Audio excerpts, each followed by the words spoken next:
We believe and have always believed in this country that man was created in the image of God, that he was given talents and responsibilities and was instructed to use them to make this world a better place in which to live.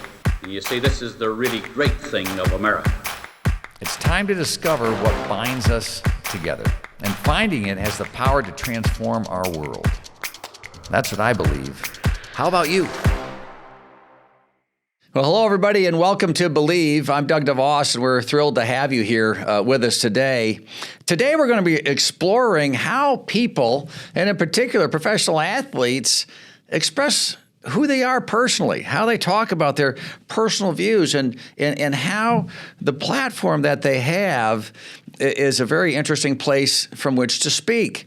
And we've got a wonderful friend and guest. Jonathan Isaac is with us. Jonathan, so pleased to have you here to join us. Thank you for coming.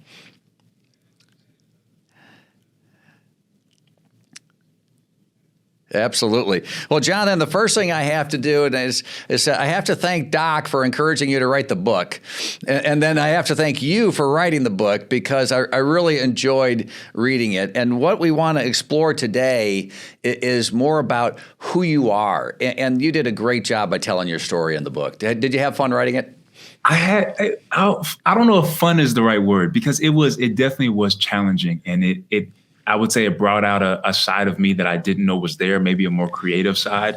But people won't know the Doc reference, so they'll have to read the book for sure to really get it, and we'll talk about it, I'm sure. But Doc was the one who inspired me to write the book and told me to do it. But I would say it's a mix of fun. It was challenging. It was touching. It was everything. And so everything kind of went into the book coming to life. That's great. So the book is Why I Stand by Jonathan Isaac. And that was a good tease for us. We're going to put Doc out there so they have to read the book so they know what we're talking about, right? Absolutely. Well, Jonathan, the inspiration for doing this podcast really came from my dad's book that he wrote in the 1970s, and it was called Believe, and it's a copy of it right up there. And in it, he expressed his belief system. And as a business leader, he spent a lot of time talking about what he believed. And what we wanted to explore with this podcast was meeting wonderful people who will challenge all of our listeners to think about what they believe. And they'll think a little bit about how they feel about things. And so we posed the question as we did earlier, but you, in your life experience, the things that people may know about you is really kind of the end of the story. What I loved about the book is you told the whole story, starting in New York as a kid, moving to Florida, finding your way through tough school situations, finding your way to good coaching in the basketball arena. Talk a little bit about some of the earlier years so our listeners can get an idea. Who is Jonathan Isaac? Yeah, I like that question. And one of the things that I really love about the book is, most people know me for these different stands. Take it the bubble, take it the vaccine, all these different things. Right. But the story is what really brings it to life. And all of these moments of individual stands, they only happen because of the journey that I've been through. And so, in order for a book to really talk about why did I stand, I have to take you back to the beginning. And so, because all of that matters. And so I grew up in Bronx, New York, as you know, because you read the book. I grew up in Bronx, New York with 4 brothers and 1 sister, my mom and my dad. My dad was a hardworking, just spirit-filled guy, always had us in church, made us memorize whole Psalms and just always church. My mom worked all the time to make sure that we were taken care of. But then my parents split up when I was 10 years old. And so I moved from Bronx, New York to Naples, Florida. And in the Bronx, everything was normal. We didn't think that anything was off. We didn't think that we were poor. We didn't think that anything was wrong because everyone around us was the same way. Everyone looked the same. Everyone acted the same. I got along with friends by horse playing and messing around. And that's how you made friends. And so I moved to Naples, Florida, and I'm in this completely different culture. I'm around a completely different set of people. I don't have my father. My mom is working even more now than she did in New York to provide for us. And so I'm kind of left to myself to figure out how to walk through these circumstances. And I try my best, detailed in the book, to make friends and get acclimated to the new culture. but I really struggled. And during those early months and years of being in Naples, Florida, I really began to get a sense of self-consciousness where I was like, I see myself in a different way, and people see me in a different way than I saw myself. And I developed anxiety, and I developed fear around, being rejected and people not liking me. Detailed in the book, my nickname early on to getting to Naples was Ethiopia, because I was so skinny and obviously dark skinned. Right. And so it was just a lot of struggles, and it was hard for me to find out who I was, find my identity, or have any real grounding in anything special about myself. I didn't see any value in me until I found basketball. So I find basketball. It was something that I played when I was younger in New York, but not something that, I did, on a team or anything like that. And so I got on the team when I got to Naples. And as I began to become a better basketball player, now the friends started to come, the girls started to like me because I was becoming this basketball phenom. And that's when I started to define all of my identity, all of my worth, and all of my value based on what I could do on the basketball court. But that same anxiety and fear still lingered in the background because I didn't want to lose anything that I had gained through the game. And so that kind of pushes us towards getting to Florida State and ultimately the league. Wow. Thank you for that. That's great for all of our listeners to have that. And there's a thing in there I want to ask you to expand a little bit more on. This idea that you had of doubt, and that anxiety that led there. But before we explore that, help us understand what it's like when you're a phenomenon like you, when all of a sudden you have a level of visibility that very few of us can ever even come close to imagining. And you've got to deal with that while you have this doubt thing. Help us understand a little bit of that journey from a good basketball player in high school through the academy, getting to Florida State and then to the league, and how that happens, just the level of visibility, the followers that you have on social or things like that nature. Well, it was just tough because, one, you have moving from Bronx to Naples, Florida, everything is just new. And so I don't know anything about college basketball. I don't know anything about the recruiting system. I'm just kind of thrown into this thing. So I developed a bit in the background of playing on AAU teams. And then now they're saying, you're going to go to a top college. And I'm like, what? I don't know what that is. But again, like to your point about struggling in the background with, I don't know if I belong. I don't know if I'm capable of really doing this thing. I don't want to lose the people who have come, alongside me because of basketball. It's almost like I had an understanding in myself that the only reason why people are here, the only reason why people like me, the only reason why people want to know anything about me is because of the basketball player that I am, not because of who I am. And so, I knew that for myself. And so I was like, I have to be great. If I'm not great, if I mess up, if I miss a shot, then everything that I've worked so hard for is going to be gone. And you can obviously see what battle that would be, because everybody misses shots. Everybody has bad games. But when you don't have a grounding in who you are and you think that, your entire identity is wrapped up in the player that you are, it becomes a mind, game and struggling, ups and downs and all that. And so I kind of go through this road of high school, college, struggling with these ups and downs. And, also detailed in the book, when I was at Florida State, they put me on anxiety medication because I had a few episodes of having anxiety attacks for the first time in my life. I didn't even know what they were. But at the same time, being this top prospect athlete. And so I'm the highest recruited player to go to Florida State. Everybody's singing my praises. You're going to be the guy that leads us to the championship, to the tournament. And I'm just like, I can't do it. I can't do it. And so struggling behind the scenes, I have my 1 year at Florida State. And next thing you know, I'm ascending to the next level of going to the NBA, having all of that attention, having everyone saying this is going to be the guy that turns, that helps turn the Magic around, and still struggling with that anxiety and fear behind the scenes of not being enough. I think that's so important. And I'm so grateful, again, why you wrote the book and why you're sharing it, because we all have those moments of doubt. We all have those moments of fear and that fear of rejection. But you've had to navigate it at a level of pressure that the rest of us can't imagine, because the visibility and the expectations that get piled on you from the outside in.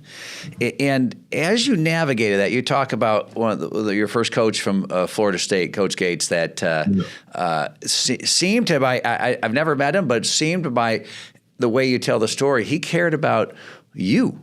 Is that accurate? Talk about that relationship a little bit. Absolutely. And this was, it was like the onset of turning the tide a bit, because this was the first time that, and going into the relationship, I had my walls up the way I did, with everybody, because no one could really love me or like me for who I was. It was just the game. And so when I get introduced to this coach, he's coach of Florida State, I'm nervous, of course, because I have to work out in front of him. But then he just takes to me, and he starts talking about, he sees me being top 5 in my class. And I'm like, you have no idea. There's no way that's going to be possible. But it wasn't just the basketball stuff. He invested in me, and he did that in how he went about trying to reconnect me with my dad.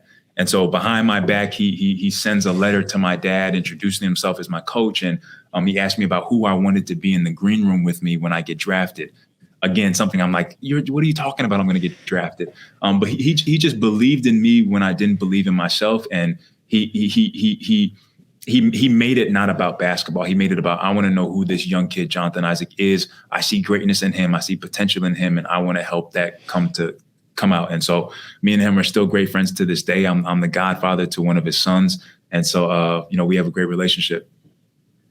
I again, that story, I think that was really important and was a first step of maybe, did he help defray some of that pressure then? And then he kind of pulled things away. And then the one thing you mentioned, he reconnected you with your dad, and he helped you dream a little bit about who do you want with you at that table in the green room. So is that a good part of helping you deal with that pressure? Yeah, I think you phrased it perfectly. He was the that initial sounding board that I had lost when I didn't have my dad in my life anymore. And so it wasn't that I was going through all of this alone. It was like, once I was ready to open up to Coach Gates, I had somebody there that cared about me and wasn't just going to say, well, you just need to play better and you just need to this and you just need to that. It was like, okay, I'm validating your feelings. I understand what you're going through. And he started to, encourage me that I could do this. And so he was just great. He was integral to me being where I am today, but definitely that first sounding board for me to be able to start to, voice my feelings and anxieties and all of that. Right. And that's such an important part of your journey. There's another piece of your journey, and maybe I may not say it right, but I'm going to ask you to make sure you articulate it well. As you go to Florida State, you talked about your dad and going to church and that rock and that foundation. And kind of during the Florida State years, you talk about how maybe you drifted a little bit. Yeah. And that you tell a story of going to a church there and the pastor had a problem and that set you back a little bit. And then that next time when you went to a chapel service when you were in the NBA and how you started your faith journey. Tell us a little bit more about that transition for you. Yeah. So growing up, I always had an understanding of we reverence God.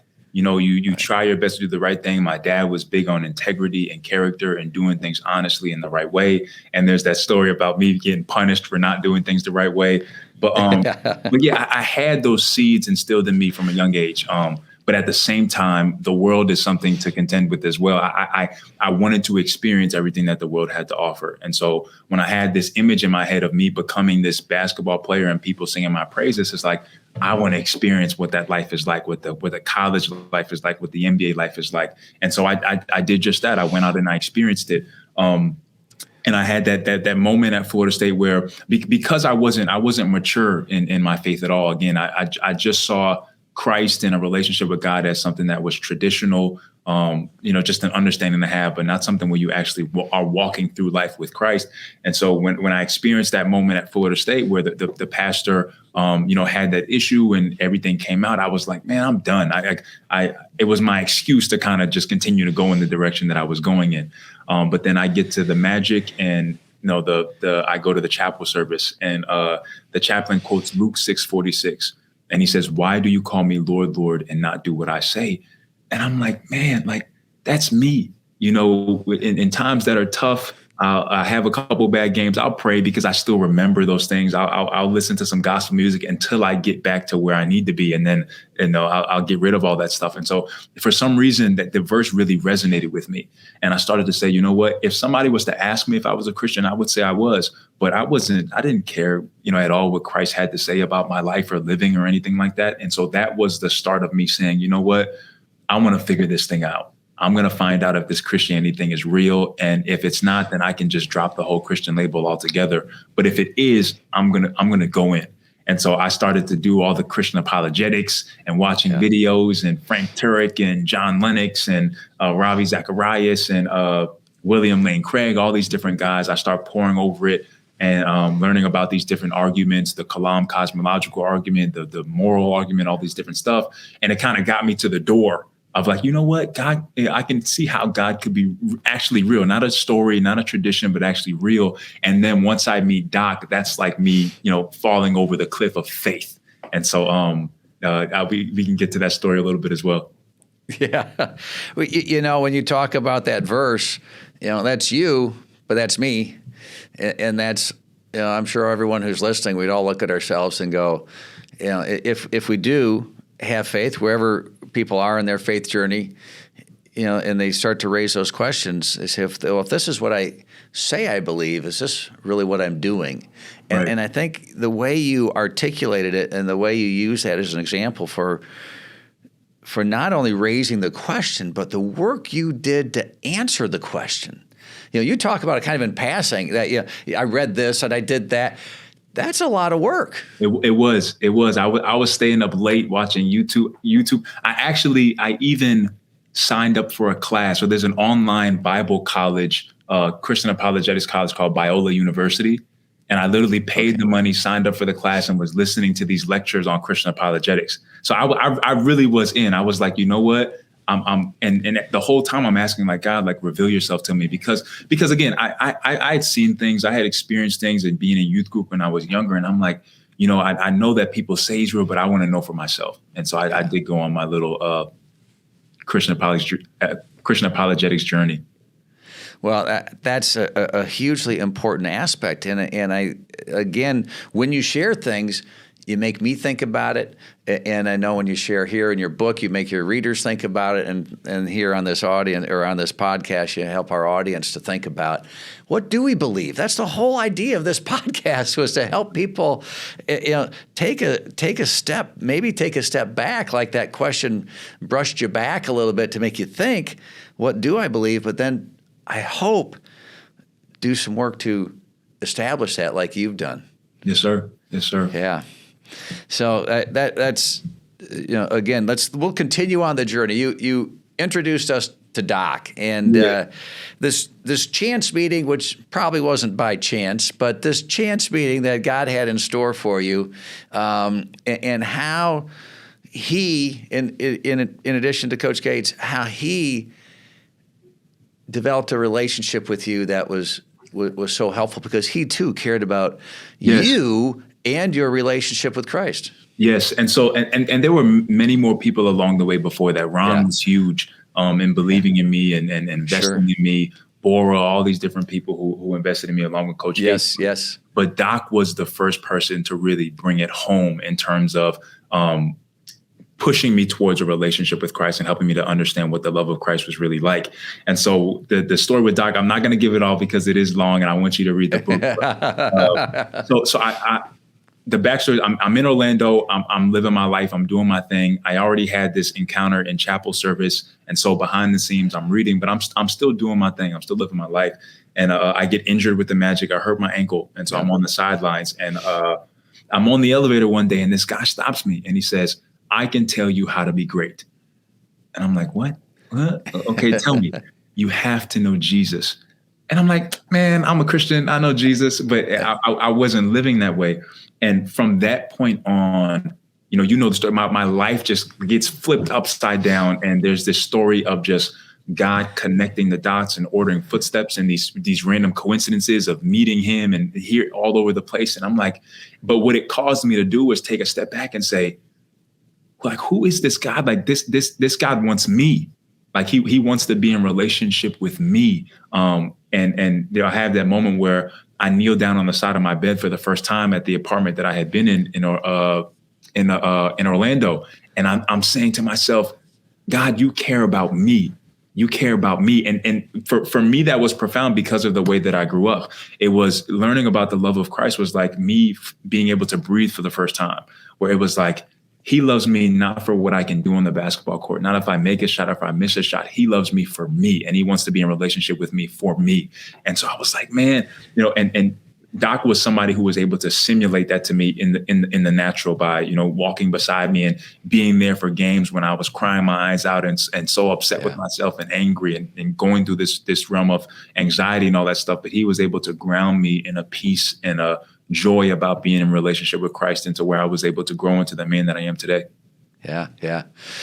And he also did something for you. He gave you an opportunity to share it by asking you to preach. That was a pretty interesting opportunity pretty early on as a young man and pretty relatively early in your journey. Yeah, and so it's so profound to me because, again, it flies in the face of everything that I had experienced before. Where it was like I could tell that it was God ordained, because it's like, here you have this kid who has struggled with anxiety to a degree that I couldn't even really put in the book because it would just be too raw. But Right. Struggle with all these things behind the scenes, and now he's developing this relationship with Christ, and God throws him out there and says it's time to preach before a church that you've been going to for a couple months.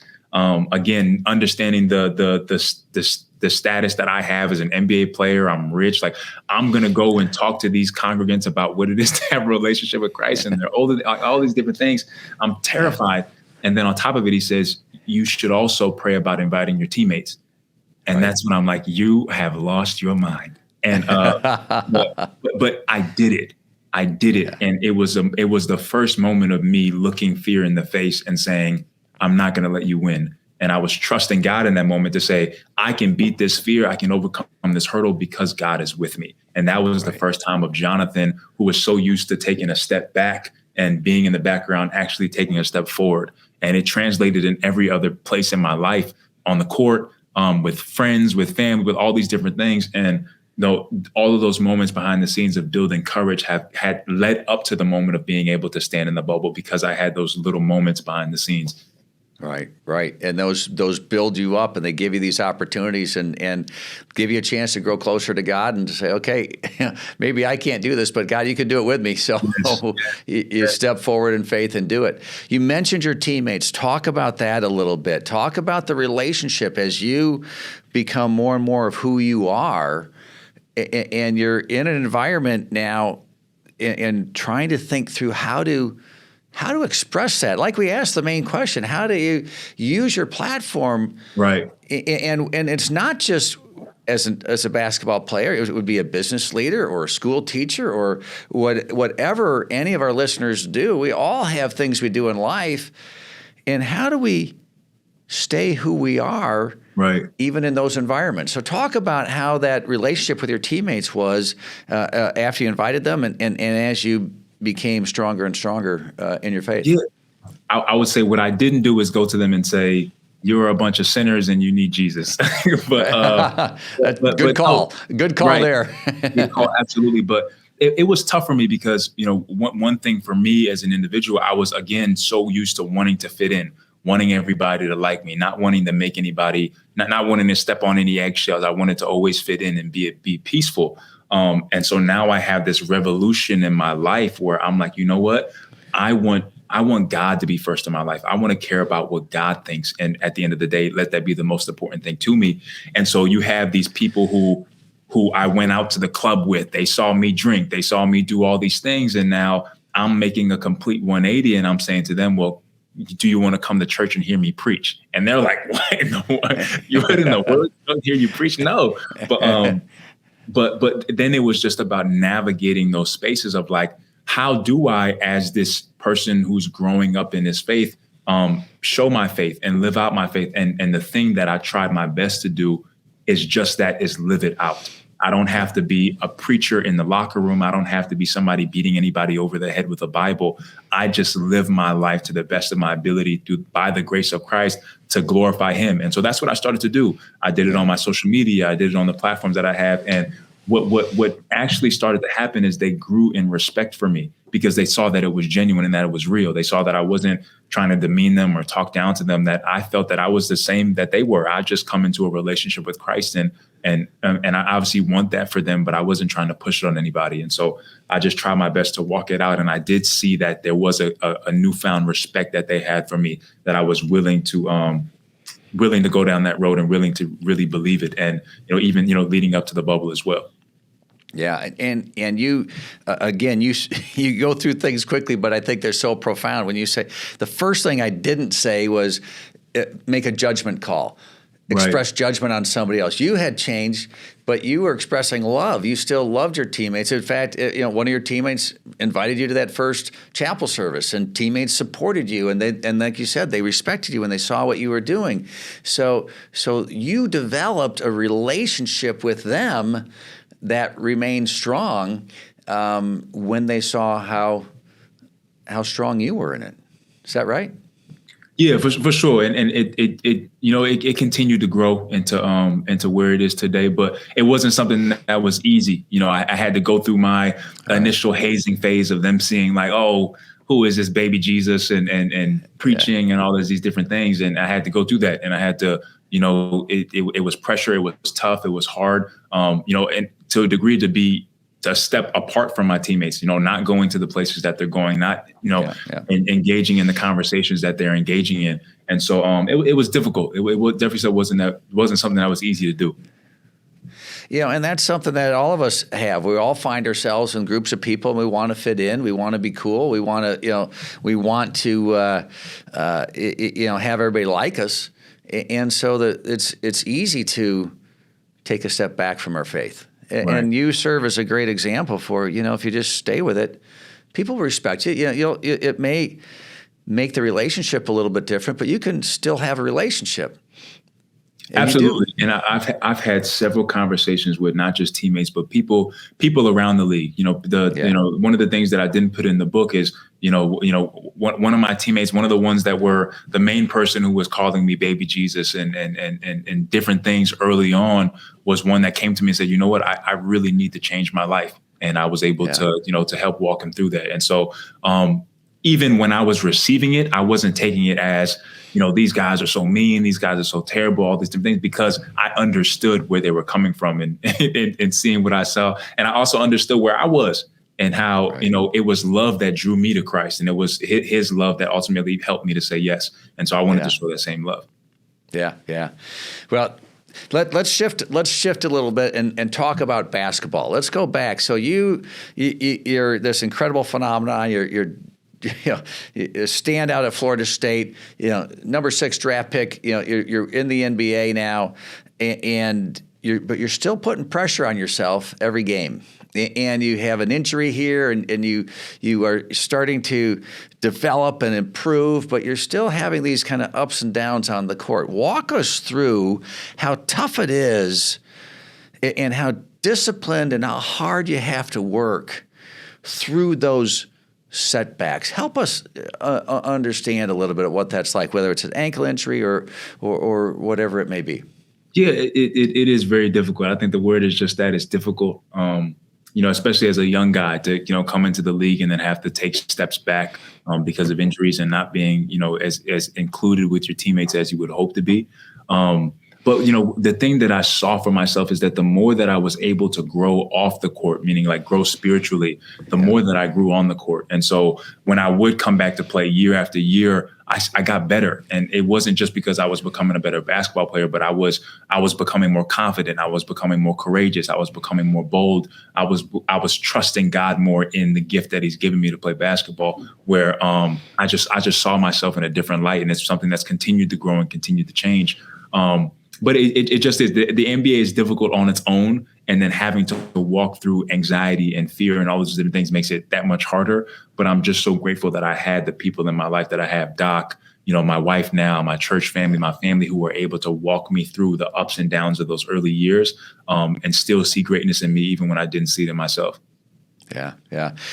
Recently in Grand Rapids, we had an event, and Venus Williams was there and shared some of her story. And I had a chance to a different Amway event to talk to her sister Serena, and the level of commitment and dedication and hard work to stay on your game, and we may think, or many in the audience may think, well, it just started in the NBA. Yeah, well, no, it goes back way before that. There's a lot of hours in the gym. There's a lot of hours for them on the tennis court, and it seems like their theme was similar to yours, of confidence but doubt, success and then a setback, and that's life, isn't it? Isn't that for all of us? Just while you were saying that, my rebuttal immediately was going to be, it's the same thing for all of us. And so there is no perfect story or cookie cutter. And that's what I do love about the book, because, I could have easily come out and said, I'm just this courageous, bold guy who said, I'm going to stand up for what I believe in and to heck with anybody else. But that wouldn't be real. It wouldn't be a real story. There are people who I needed in my life to be able to be who I am today. And there are things that I had to go through for me to develop in the way that I did. And so there were ups, there were downs, there were great successes and setbacks and failures on my own part. But that makes a real story. It makes things that people can identify with. Right. And that's because you're Jonathan. You're not just a basketball player.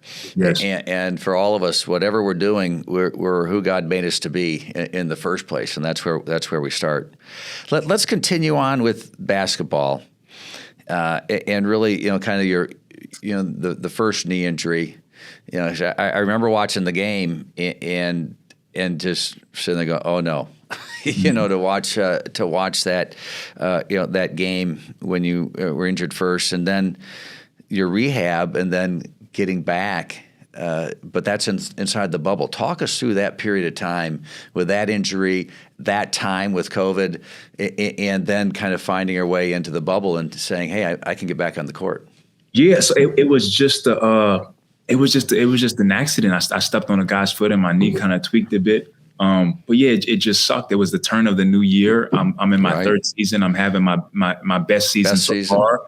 I'm up in every single category that I could possibly be up in on the court, and we're playing well. We're having a decent year so far. Looking at making the playoffs again and everything like that. And so it just sucked. It sucked. I got hurt. I went down, but COVID, kind of set things back to where there was this large gap in between the playoffs. And so there was that little bit of hope in the back of my head, like, you know what, if I really grind right now, I could be ready to come back. And so that's just what we did. We put this plan together.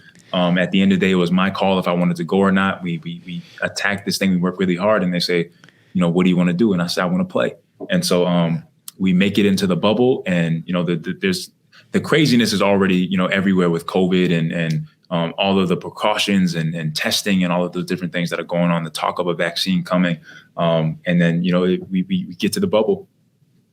Yeah, you get to the bubble, but bubble's hard, isn't it? I mean, just being in that environment with everything, that was I remember hearing from you and others that was a tough period of time, just being in there. It was. And just like you said, just being there, we were kind of locked away. We couldn't leave.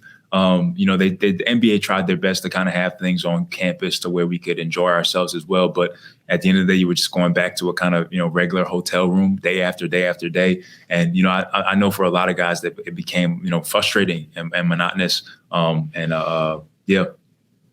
Yeah, that was a tough time. But on the other side, for those of us who were able to watch, it at least gave us hope right. for the future that life is going to return to normal. But in the bubble, there were some other things happening in our country, and that's take a little time to walk us through the title of the book, Why You Stand, and because it's. As we've been talking, it wasn't just this act, it was everything about who you are that brought us there. But help us see how that came together in your mind. You articulate it well here, but for our audience, please help us understand that. Yeah, absolutely. And so it's around the time that the bubble is coming to place. George Floyd, the tragic George Floyd incident that was obviously wrong, obviously terrible, happens. And my first thought to myself is, what is going to be the right way to respond in this moment? Not as Jonathan Isaac, but as a Christian, what would be the right way to respond in this moment in a way that would bring real change? And so the world erupts.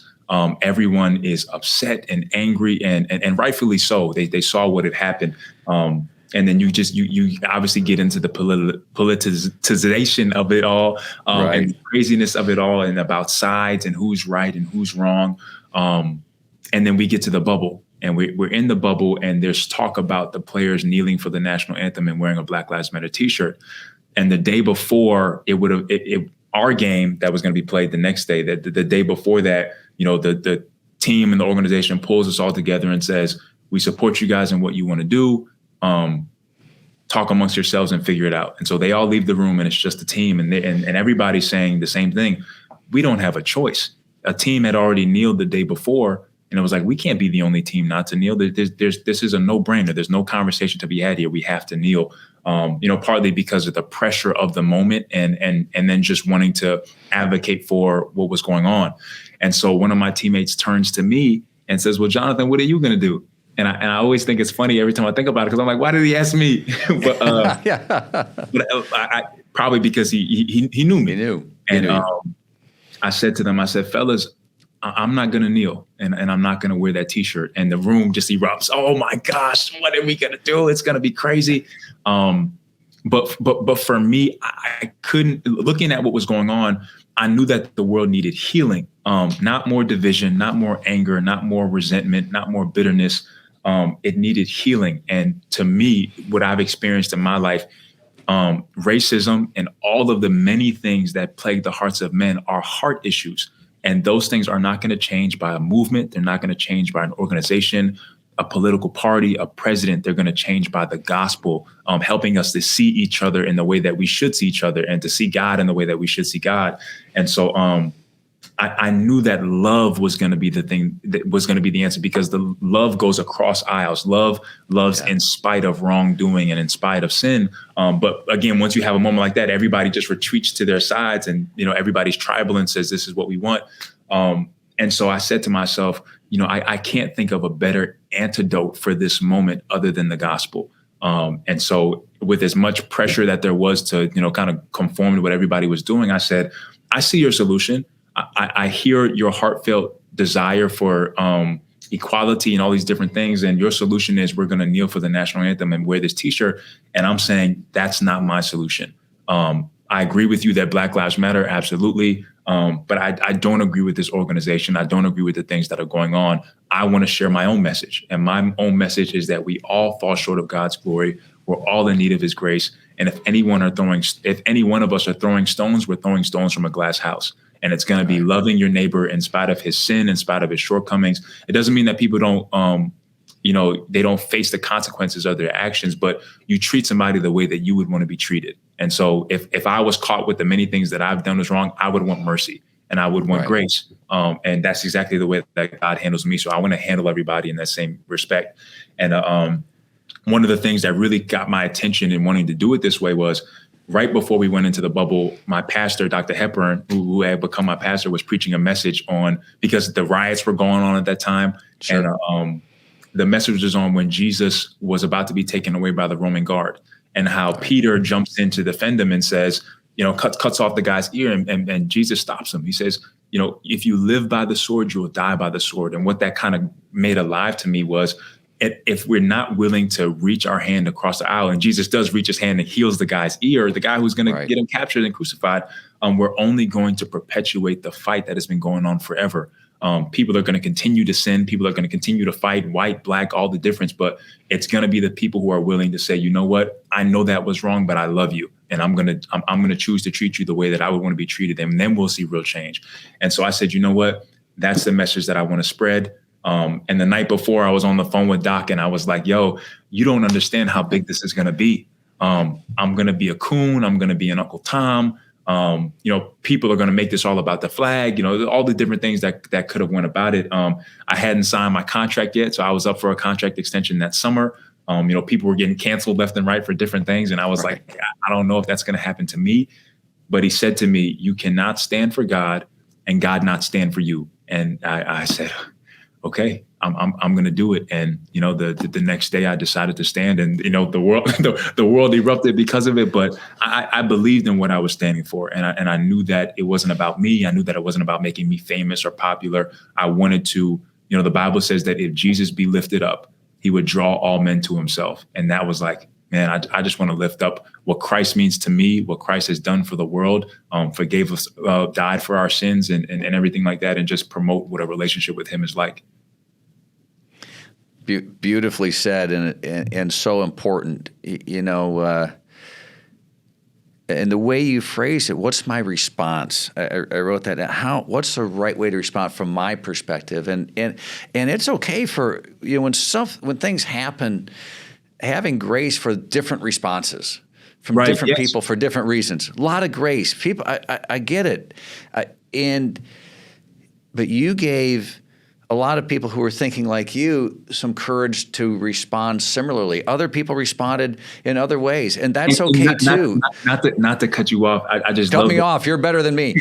I love that you said that because, I have a conversation with my teammates the next day, and so I get called into this team only meeting, and guys were going at me. They were upset about me hijacking the movement or making it about me. But one of the things that I said to them was like, you guys believe in what you were kneeling for, but I believe in what I'm standing for too. And I respected your guys' decision to kneel. When we were in that meeting and everybody said, this is what we have to do, I didn't say, you guys are terrible. How could you possibly want to kneel? I said, I respect it. You guys are grown men. You guys are making a decision that you see fit for the times.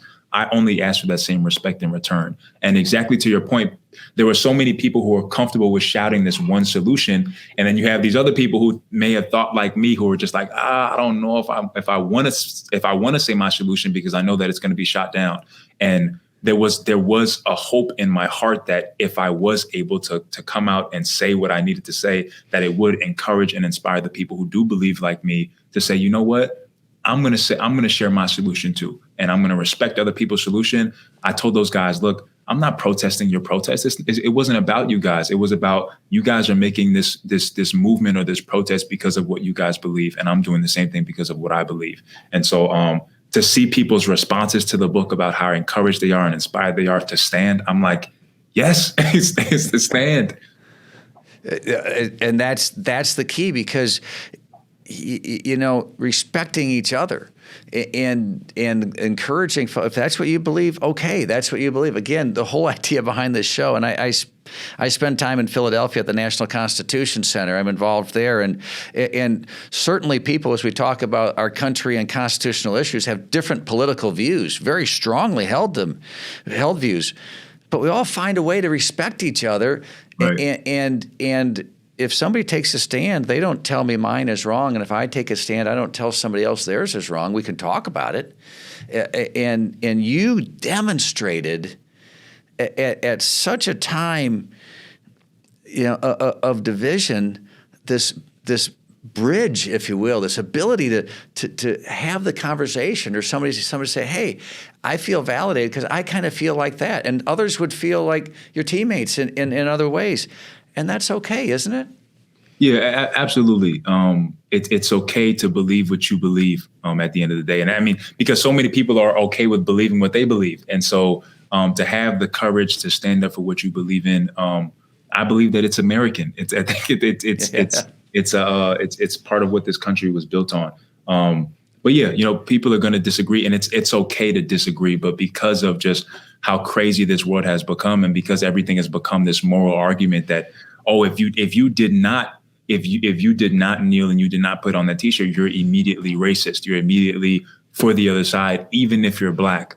And that was one of the things that kind of struck me as, okay, something isn't right here, to where this is the only way that they see, the only possible way that they see to support Black lives is to, profess your allegiance to this Black Lives Matter movement and organization, where I've seen my life and many other lives counted for because of the gospel and because of the saving grace of Jesus Christ.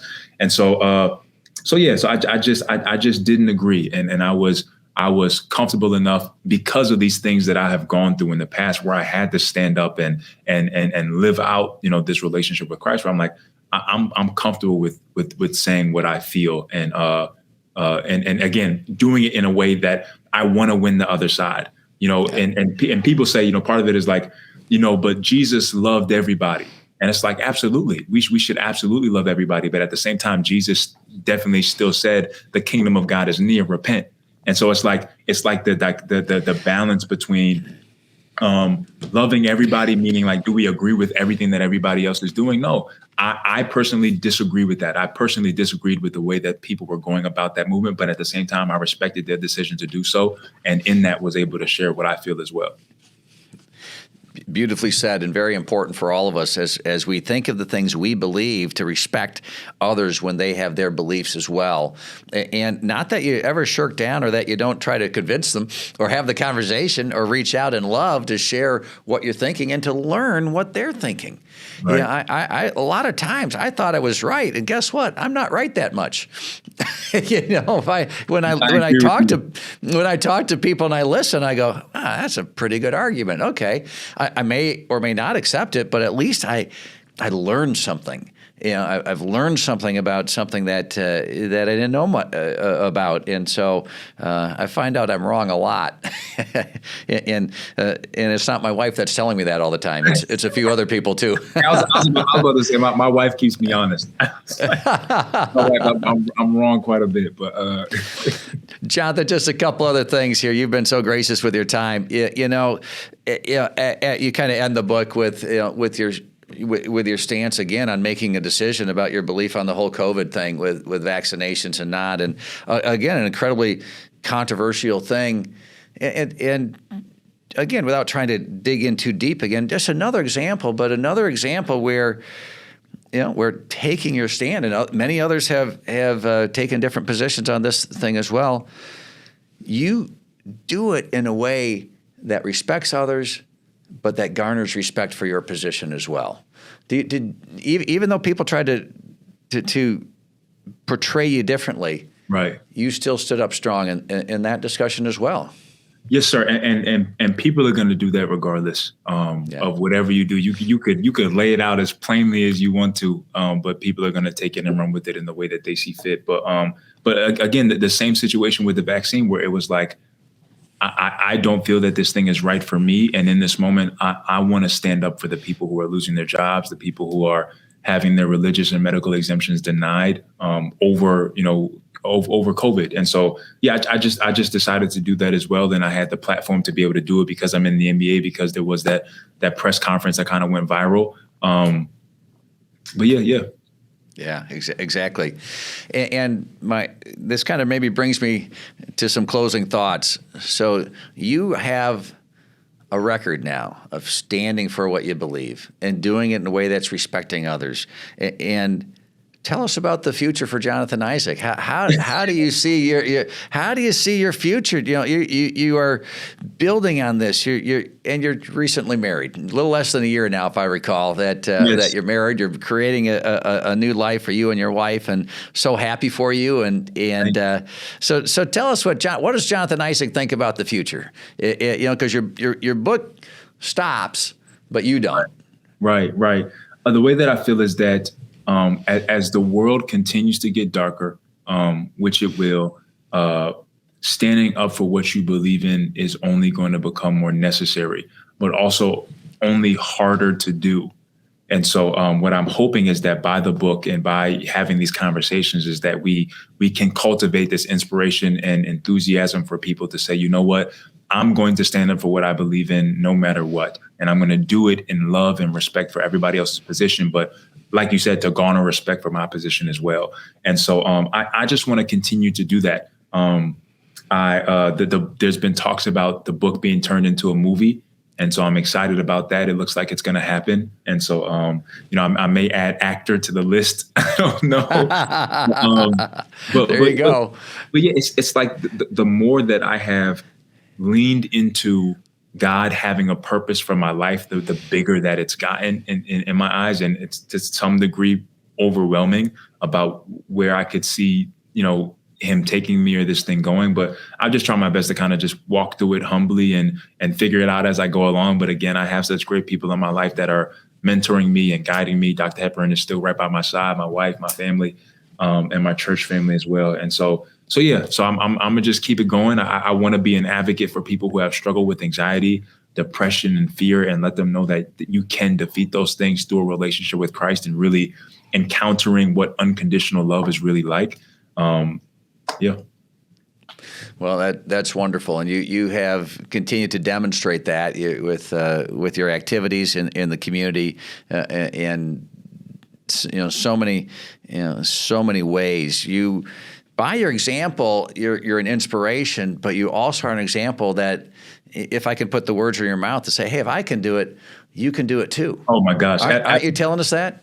Absolutely, and that's why I say people have to read the stories, because so many people, and I always stop them. So many people look at me today and say, "Oh my gosh, you're so articulate and you're so this and you're so that," and I'm like, "Lady, you have no idea about just where I come from and what I've experienced." And I don't say it in a rude way, but I want them to see that the only reason that I'm here, the only reason that I'm doing anything that I'm doing is because I've not only found a relationship with Christ, but that I've given myself to it. I've tried my best to do it, not perfectly at all. I've tried my best to give myself to my relationship with Christ, and I've grown. I've grown as a man, and what I want people to walk away from the book is saying, how the heck could this guy who struggled with all these different things be the only one to stand in this moment? It has to be because not only his relationship with Christ is real, but because Jesus is real, and ultimately point them to having a relationship with Christ. And nothing without the grace of God. And the only reason why I'm here is because he is no respecter of persons. And if he could do this for me, then he could absolutely do it for anybody. And to also just continue to push on the truth that you cannot stand for God and God not stand for you. The only reason the book is here, the only reason that could be a possible movie is because I didn't stand for myself. I didn't stand for my own logic and my own reasoning. I stood because I believe that Jesus Christ is the answer. Well, that pretty well sums it up, my friend. And that's beautifully said, beautifully stated, and beautifully lived in so many ways. So thank you, Jonathan. Thank you so much for taking the time to encourage us and to not only inspire us, but encourage us to. And I like how you said, it's not just your relationship with Christ; it's Christ Himself that you're pointing to. And so, Jonathan, thank you so much for taking your time to be with us. Thank you so much for having me, Doug. I've enjoyed this thoroughly. All right, fantastic. And to all of our listeners, I trust you've enjoyed this thoroughly as well. Jonathan's a wonderful person, as you can hear. And if you get a chance to get the book, I'd highly encourage it. You'll read and learn even more. So thank you for joining us about how people can use their platforms. And remember that we all have platforms to express what we believe and do it in a way that expresses not only what we believe, but the respect and love we have for others. So thanks for joining us on Believe, and we'll look forward to seeing you all next time.